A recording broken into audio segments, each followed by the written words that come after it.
अस्सलाम वालेकुम, welcome back to our YouTube channel. मैं हूं आपका मेजबान इरफान। ग्रैंड प्रॉपर्टीज के प्लेटफॉर्म से डीएचए फेज 10 के बारे में आज वीकेंड पे अपडेट देना थी कि इस टाइम पे यहाँ पे आपको एंटर होना चाहिए या नहीं होना चाहिए, और इस टाइम पे टैक्सेस जो है वो रिड्यूस हो रहे हैं या नहीं हो रहे। सबसे ज्यादा सवाल आता है डीएचए फेज 10 की बैलेटिंग कब हो रही है, डीएचए फेज 10 की जो बैलेटिंग है उसकी डेट की अनाउंसमेंट हो चुकी है या नहीं हो चुकी है। सबसे पहले तो इस चीज पे मैं ये कमेंट कर देता हूँ कि अभी तक डीएचए की तरफ से कोई ऑफिशियल अनाउंसमेंट नहीं है, जैसे कि इसकी जब तक सारी जगह एक्वायर नहीं कर लेता तो डीएचए ने इसको पोर्शन में जो है वो बैलेट करना है। सो इसलिए आपको थोड़ा सा वेट करना होगा, और इस टाइम पे अगर आप एंटर हो रहे हैं तो ये स्मार्ट मूव है, क्योंकि प्राइसेस बहुत मिनिमम प्राइसेस पे हैं।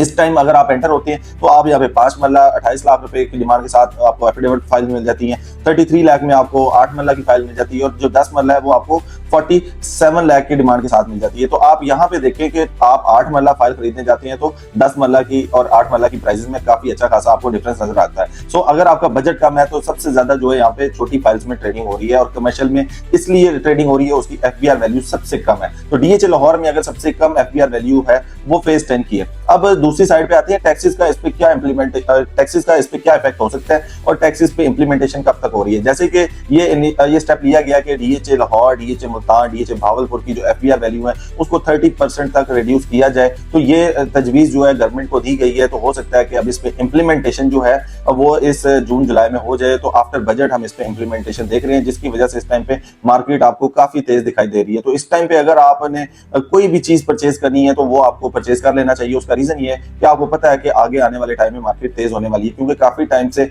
रियल एस्टेट सेक्टर जो है वो दबाव का शिकार रहा है। तो इस टाइम पे जो इन्वेस्टर है वो भी वेट कर रहा था इस न्यूज का, इसकी वजह से मार्केट में काफी हलचल भी देखने को मिल रही है। और इस टाइम पे आपको बायर जो है वो काफी ज्यादा एक्टिव नजर आता है, क्योंकि बायर की कोशिश होती है कम से कम प्राइस में कोई भी फाइल खरीद ले। अभी जो 8 मरला की कैटेगरी है वो इसलिए ज्यादा रिकमेंडेड है कि 10 मरला और 8 मरला रेजिडेंशियल फाइल जो है वो आपको कम प्राइस में मिल रही है। सो आपको यहाँ पे 100% जो है वो जाना चाहिए। फिर इसमें अगर आप फाइल कैटेगरी की बात करते हैं तो यहाँ पे 5 मरला, 8 मरला, 10 मरला, 1 कनाल, 2 कनाल की रेजिडेंशियल फाइल्स हैं। इसके अलावा यहाँ पे आपको 4 मरला और 8 मरला कमर्शियल फाइल मिल जाती है। तो इस टाइम पे अगर आप कमर्शियल खरीदने जा रहे हैं तो आपके पास 4 मरला और 8 मरला बेहतरीन ऑप्शन है, तो आप इनमें इन्वेस्ट कर सकती हैं। तो इसकी वजह यह है कि इसकी प्राइसेस जो है वो डिक्रीज हो चुकी है। इस टाइम पे अगर हम बात करते हैं फेज 10 की, तो फेज 10 में आपको एलोकेशन फाइल्स की रेयर अवेलेबिलिटी नजर आती है, और अगर इसकी फाइल्स अगर आप आज परचेज करते हैं तो आपको तकरीबन 1 से 1.5 माह लग जाता है इसका एलोकेशन लेटर रिसीव करने के लिए। अगर ये आप फाइल इस टाइम पे बाय कर लेती हैं तो आप एफिडेविट फाइल बाय करती हैं तो उसका एलोकेशन आपको